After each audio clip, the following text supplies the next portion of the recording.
है, लेकिन छोटी बेटी तो होते ही माँ बन जाए, अपने भाई की पालना करेगी, अपनी मम्मी की केयर करेगी। इसलिए दुर्गा को क्या बोलते हैं? माँ। और बिना शादी तो नहीं हो रही उनकी, और वो सदा सुहागन का चूड़ला भी पहन रही है, तो ये एक्स्ट्रा इनको दिया जाता है। अब मैं एक और, तो मैंने पूछा तो पता लड़की ने क्या बोला कि मैंने भगवान जी से कहा कि मेरे पापा का ना जो ड्रिंक करना, शराब पीना, वो छूट जाए। उनका बेटा तो नहीं, ये कैसे बोला? बोले फिर हमारी झगड़े खत्म हो जाएंगे, फिर मम्मी रोना बंद कर देगी, फिर मम्मी अच्छे से खाना खा लेगी और मैं भी अच्छे से खाना खाऊं, और पापा मम्मी जब खुश होते ना तो मैं बहुत खुश हो जाती हूँ। मैं क्यों खुश हो जाती है? बोले कि आज मम्मी मेरी पिटाई नहीं करेगी। ये तो पापा की लड़ाई किस पे उतारती है? अपने मुंह तो बता दो, सारे तो कहानी में लड़ाई किससे की उतरेगा? बच्चा का गदागद वो बच्चा तो कहीं पे भी कंप्लेंट नहीं कर सकता, पुलिस चौकी में जा बेचारा छोटा का। एक भगवान की रह जाती है कि उसको ही बोलता है वो। तो सोचो भोलेनाथ का भी तो कलेजा फट गया होगा ना, कि इतना दर्द एक छोटे से बचपन में आ गया, बड़ी होके वह लड़की ससुराल को कैसे संभालेगी? आप बताओ। ससुराल में तो 50 इंसान मिलेंगे और सबको खुश करना, सास को अलग से, ननद को अलग से, दुरानी को अलग, जेठ को अलग और पति को अलग, सबको खुश, पड़ोसियों को भी, ताकि वो कहीं अच्छी बहू है। अच्छी बहू बढ़ते बढ़ते बढ़ते बढ़ते वो खत्म हो जाती है, लेकिन अच्छी बहू कोई कहेगा नहीं। आप क्या कहते हो इस बारे में बताओ? हाँ है या ना है? अच्छा कहता है कोई? बिल्कुल नहीं कहेगा। सारी लाइफ करते रहो। एक गलती आपकी इतनी बड़ी लगेगी बात, ये चुन्नी व्हाइट है ना, इसमें एक दाग हो जाए ब्लैक, सबको वो दिखाई देगा, भाई चुन्नी नहीं दिखाई देगी। ऐसे ही जिंदगी में जो सबको बुराइयां देखती है, बुराई को पकड़ लेते हैं और उसके पीछे रीजन क्या पता ही नहीं चलता। कितने बच्चे ऐसे जो स्कूल में जाते हैं नंबर कम आ जाते हैं, उसका रीजन घर होता है, पूरा का पूरा टोटली घर में जितने झगड़े, मम्मी जितनी क्रोध में रहने वाली, मम्मी जितनी फोन में लगी रहेगी, मम्मी जितना टीवी देख के जाएगी, बच्चों का ब्रेन काम नहीं करेगा। 24 घंटे टीवी में कैसे सीरियल आते हैं, 10 मोटी मोटी आंख निकाल के काजल डाल के रोना है उनको तो वो डाल लेती हैं दवाई, रोती रहती है, तुम रियल में रोते रहते हो। अब दुखी मन है, रोता हुआ मन है, कैसे खुशी होके खाना बनाएगा? जो टीवी का था सीरियल वो तो चला गया, पैसे कमा लिए। अब आपका मन दुखी, आप खाना बना रहे हो, दुख खाने में आ गया, और जो भी खाएगा उदास हो जाएगा। तो क्या ये सेवा कर रहे हो आप? सच बताओ, कर रहे हो क्या? लेकिन आज तो यही चल रहा है। इसलिए भगवान आके कहता है कि गृहस्थी को सुधारने का टाइम आ गया। और माताएं जो होती है ना, बहनें, अपने घर की दूरी होती है, पूरा परिवार उसकी तरफ चक्कर काटता है। आप खुश, आपका परिवार खुश, माँ उदास होगी, सारा घर उदास हो गया। इसलिए भगवान आके बोलता कि वंदे मातरम, उनसी माताओं की जय हो जिन्होंने खुद को संभाल लिया। मेरा मन खुद दुखी है तो मैं कैसे दूसरे को सुख दूंगी? तो मेडिटेशन में, ओम शांति में आपको यही बात सिखाई जाती है कि अपने आप को खुश कैसे रखें। लेकिन हमारा खुश रहने का तरीका पता है क्या था? पहले सूट अच्छा पहन लूं तो मैं खुश, मकान ले लूं तो मैं खुश, वो छोटा मिल गया तो मैं दुखी, फिर बड़ा मिले तो मैं खुश, बच्चे को जॉब मिलेगी तो मैं खुश, बच्चे की जॉब छूट गई तो मैं दुखी। तो हमारी खुशी कैसी होगी? टेम्परेरी। हमारी खुशी किस पे डिपेंड होगी? दूसरे पे। तब परमात्मा बताता है कि अपनी खुशी अपने हाथ में कैसे रखी जाती है। तो परमात्मा ने बताया कि ये शंकर रात्रि नहीं बोलते, कभी भी शिवरात्रि बोलते हैं, क्योंकि ये बाप है, ये बेटा है। कितनी अच्छी बात बताई ना, ये बड़ा है, ये छोटा है, ये पिताजी है, ये बेटा है। शिव बाप है और शंकर बेटा है। नाम इसका शिव, कल्याणकारी, सदा शिव। ये शंकर विनाशकारी। नाम अलग होगी दोनों के, इसका अपना शरीर नहीं, इसका शरीर, दोनों चीज अलग होगी। ये परम धाम में रहने वाला, ये सुख समतल में। नाम न्यारा, काम न्यारा, दाम न्यारा, तो एक कैसे होगे? कई बार तो कहते हैं कि एक ही है। और शिव का मंदिर कहेंगे, कभी भी शंकरालय नहीं बोलते, शिवालय बोलते हैं। सुना है ना? बेटा कोठी बनाएगा तो बाप का नाम तो लिखा जाएगा। तो ये परमात्मा ने कही कि सच्ची शिवरात्रि तब मनेगी जब भगवान की बातें हम सुनेंगे, तो हमारे अंदर जो 5 भूत है ना, ये कीटाणु, ये खत्म हो जाएंगे, क्रोध ईर्ष्या खत्म हो जाएगी। पानी चढ़ाने से बात बनेगी नहीं, पानी जैसा ठंडा होना पड़ेगा। धतूरा चढ़ाने से बात नहीं बनेगी, धतूरे जैसा गुस्सा इसको देना पड़ेगा। भगवान की बात सुननी पड़ेगी। 23 घंटे काम करो, 1 घंटा इसकी सुनो। हमने मंदिर में घंटे बजा दिए, भगवान उठ ले, भगवान तो उठे पड़े हैं। फिर देवियों के मंदिर में घंटे बजा दिए, देवी कद सो रही है, उसको तो कोई सोने नहीं देता। सारी दुनिया कहती है हे माँ दुखी होते हैं तो तो घंटा माना 1 घंटा भगवान की तरफ दे दो और 23 घंटे काम करो, तब तो बड़ा राजी होगा ना। ये हमारा माता पिता है, इसके ऊपर बिंदी लगा रखी, 3 लाइन लगा रखी है, क्योंकि भगवान आकर में गुड़ जैसा मीठा बनाता है। मीठा बोलना, हमने गुड़ रख दिया, फिर यहाँ पे ततई आते हैं, बिरड़ आती हैं, और बेचारे की बुरी हालत कर रखी है। अब इसने आके सारी शिकायत करी हमारे से कि जाके बता करो उन्होंने क्या क्या हाल कर दिया मेरा। तो ये शंकर है, देवता है। कभी भी देख ला मंदिर में कहेंगे ब्रह्मा देवता है न मैं, विष्णु देवता है न मैं, शंकर देवता हूं, पर शिव परमात्मा ने मैं, ये 3 देवता है जो 3 लाइन लगा रखी। ठीक है। अब शंकर के सिर पर कन्या दिखा रखी है, बोले कि भगीरथ गंगा लेके आया। इतने सालों से किसी के सिर पर पानी गिरे तो सिर गड़ ना जाए, बाल ना उतर जाए, लेकिन ये युगा युग बैठा है। कौन सा? ज्ञान का पानी, ज्ञान का अमृत, ये सुना था इसने।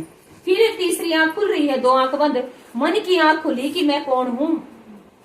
और मन की आंख तुम्हारी सबके पास है लेकिन बंद पड़ी है, आज खोल लेंगे ना तीसरी आंख में, और 2 आंख बंद कर ली क्योंकि संसार देखने का नहीं रहा, सब गंद हो रहा है। फिर इसने देखा गले में सांप, सांपा जैसे इंसानों के घर में बात कर रहे हैं और घर में भेद ले रहे हैं।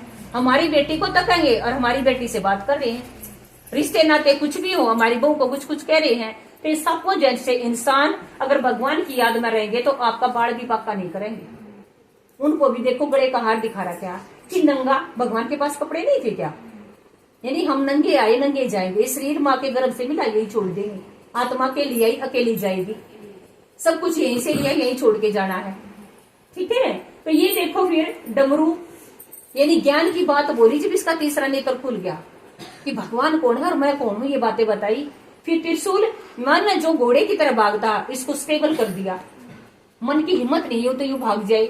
जो संकल्प करते, खाना खाते तो खाने में ध्यान हो गया हमारा, पहले तो खाना खाते थे तो मन तो पता नहीं कहाँ जाता था, तो परमात्मा की याद से अपने मन को इसने साध लिया। फिर शेर दिखा रखा है, शेर जैसी बातें हैं कि बड़ी बड़ी आपको डराने के लिए, लेकिन परमात्मा की याद से वो छोटी हो जाएंगी।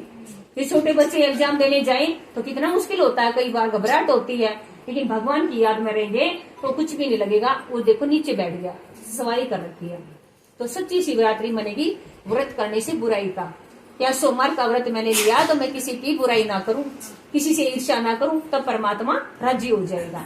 भगवान को नहीं चाहिए, भगवान के बेल, भगवान का दतूरा, भगवान के बेल पत्थर, भगवान का ही पानी, उसकी चीज उसी को दे दी, ये बड़ा काम कर दिया। आप बताओ, भगवान ने तो अंदर का जहर दिया, हमने बाहर का दे दिया। अब मैं आई हूँ तो ये जो है फूल पत्ते थाली ये उठा के गाय के गिफ्ट लाई हूँ जन्मदिन का, तो आपको की खाली आई थी तो थाली तो ले नहीं रही थी, है ना, यही की चीज यही को दे दी, तो क्या बड़ा काम कर दिया। यही हमने कर दिया भगवान के साथ। पानी ले ले, दूध ले ले, गुड़ ले ले, धतूरा ले ले, है ना, बेल पत्थर ले ले, बोले क्या क्या दे दिया।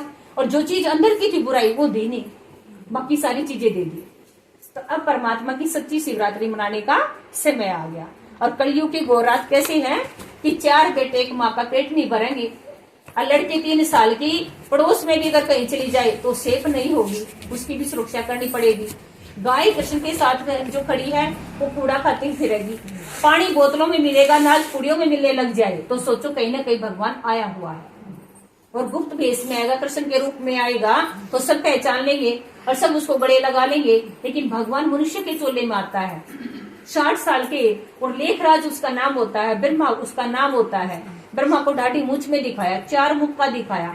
4 मुख का इंसान आज तक ना बढ़ा, कौन से मुंह से खाएगा, कौन से मुंह से बोलेगा, क्योंकि भगवान जब आएगा तो चारों दिशाओं में ज्ञान जाएगा। ये ज्ञान 155 देशों में पहुंच चुका, और कराची से चला था 1936 में, आता आता आता आता यहाँ तक आ गया और आप तक आ गया। भगवान वो होगा जो घर बैठे ही अपना ज्ञान देगा, और गुरु वो होगा जिसकी गद्दी तक अपना खुद जाना पड़ेगा। इसलिए परमात्मा को बोलते हैं गुरुओं का भी उद्धार करने वाला सतगुरु, इसलिए परमात्मा आया है। तो ज्ञान मानस समझ से चलो, भगवान ने कहा घर ना छोड़ो, घर में रहने वालों को आत्मा समझो। बेटा है आत्मा, बहू है आत्मा, किसके हैं? परमात्मा के। और परमात्मा किसका है? मेरा। ये तरीका सिखा दिया। मेरा कहोगे तो दुखी हो जाओगे, हम तो अकेले आए थे अकेले जाएंगे। ये रोज बात आप सुनोगे तो आपके मन से बैर विरोध भी निकलेगा और हल्के हो जाओगे। फिर पता है आप क्या कहोगे? बच्चे की तरह उड़ते रहोगे कि मेरा कुछ है ही नहीं, क्या लेके आई थी और मैं क्या लेके जाऊंगी, है ना। और सब किसके बच्चे हैं? भोले के हैं, और सबको प्यार करना पड़ेगा। बोले तो कह दी व्रत ना कर, भूखी ना मर, पर सबको प्यार कर। लेकिन आज हम क्या करते हैं, प्यार तो करते नहीं और बोले पे सामान चढ़ा देते हैं, तो कैसे खुश होएगा आप बताओ। तो इस टाइम पे भगवान आके बात बताता है। अब देखो ये कहानी है 84 जन्म की। जो सोने की सीढ़ी है ना, सोने की सीढ़ी चढ़ गई, कोई शरीर छोड़ गया बूढ़ा तो सोने की सीढ़ी रखे आई, बोले पड़ोते वाला होकर मरा था। आत्मा तो जाली और कहीं पे बच्चा बनेगी, क्योंकि जब शरीर से बाहर आत्मा निकलती है तो सारे कर्म दिखते हैं उसके, क्या क्या कर्म किए। और फिर आत्मा बॉडी से बाहर निकल के बॉडी के पास खड़ी हो जाती है, उसके अंदर जाने की कोशिश करती है, लेकिन जा नहीं सकते, टाइम पूरा हो गया। फिर उसके बेटे आएंगे, बहुएं आएंगी, सब आएंगे, वो सबको देखती रहेगी, लेकिन हमको दिखाई नहीं देगी। और जब उस बॉडी को लेकर चलेंगे, साथ साथ चलेगी शमशान घाट तक, फिर वहां जाके आवाज लगाते हैं कि फलाने फलाने अग्नि आ गई, और क्योंकि वो आत्मा वहीं पे खड़ी है, फिर शरीर को भस्म करके वापिस आएंगे तो साथ साथ आएगी। अब वो किसी को दिखता नहीं तो दरवाजे के बाहर खड़ी हो जाएगी, क्योंकि अग्नि रख देते हैं, अग्नि से डर लगता है तो अंदर नहीं आती वो। और फिर नीम के पत्ते खाएंगे कि नीम जैसा कड़वा हो जाए, ऐसे करते पानी को पीछे डालेंगी माताएं ताकि दोबारा ना आई हो यहाँ पे, है ना। तो 13वीं का फिर हवन करते हैं, और जब उसकी बॉडी को लेके जाते हैं उससे पहले उसको नहलाया जाता है, नया कपड़ा पहनाया जाता है, जिसकी अग्नि में डालना है और जलाना। तो नए कपड़े का क्या मतलब, क्योंकि नया शरीर तैयार हो गया, 3.5 महीने का शरीर तैयार होता है, और गर्भ के अंदर आत्मा उल्टी लटक जाती है, भगवान भगवान राम राम की धुन लगा देती है, और कहती है वो बाहर निकाल दे, फिर तेरे को याद करूंगी। और फिर बूढ़ा हो जाते हैं, सांस नहीं आता भगवान को याद करने का, काम ही काम काम ही काम काम ही काम। आत्मा फिर छुटती है, फिर गर्भ में, फिर छुटती है, फिर गर्भ में, ऐसे करते करते 84 बार हमने जन्म ले लिए। अब देखो तुम इस कहानी, बीज परमात्मा, पहला पत्ता कृष्ण, दूसरा पत्ता राधा। और सत्यनारायण की जो कहानी पढ़ते हैं, फिर ये शादी होती है दोनों की, राधे की और कृष्ण की, तो बन जाते हैं श्री लक्ष्मी श्री नारायण। या नारी प्रधान थी, दर्शन के 8 जन्म होते हैं, उम्र 150 साल सबकी। यहाँ पे कोई भी पहले नहीं जाता था, माँ से पहले कोई विधवा नहीं होती थी इस दुनिया में, कोई भी शोक प्रकट करने नहीं जाएगा यहाँ पे, क्योंकि अधूरी मौत किसी की होती नहीं। सोने के बाग बगीचे, सोने के महल बाग बगीचे थे। यहाँ पे बाजरे की रोटी, गेहूं की रोटी ज्यादा नहीं खाते हैं, फ्रूट खाते हैं सब देवता। पुष्पों की मान होंगे, गाड़ियां नहीं होंगी, बाइक नहीं होंगी, एक्टिवा नहीं होंगी। ऐसी सुंदर दुनिया भगवान ने बनाई थी, फिर से बना रहा है। हम जल्दी आएगी ये दुनिया, और कृष्ण का जल्दी जन्म होएगा। तो यहाँ पे 8 जन्म होते हैं, और सब सुखी, महल ऐसे खुले होते थे, आप मेरे को देख के राजी, मैं आपको देख के राजी, ऐसा युग था ये। और फिर जो कृष्ण है 9वां जन्म लेता, त्रेता में कहेंगे रामनवमी, 9वां जन्म हो गया फिर उसका। और जो राधे थी वह लक्ष्मी बन के फिर बन गई सीता। तो ये हमारा 1250 साल का युग, ये 1250 साल दुनिया स्वर्ग थी। 33 करोड़ देवी देवता राज करते थे, अंदर की जो जड़ी हुई थी बाहर से लोटे कोई नहीं चढ़ाता था। कोई कमोई का व्रत नहीं करना पड़ता, ना गैस का व्रत करना पड़ता, ना पूर्णमासी का करना पड़ता, ना काले कुत्ते ने रोटी देनी, ना काले अक्कल को कोई सतनजा चढ़ाना, कुछ नहीं, सब सुखी। पुण्य आत्माओं की दुनिया, ये दुनिया भगवान ने बनाई थी।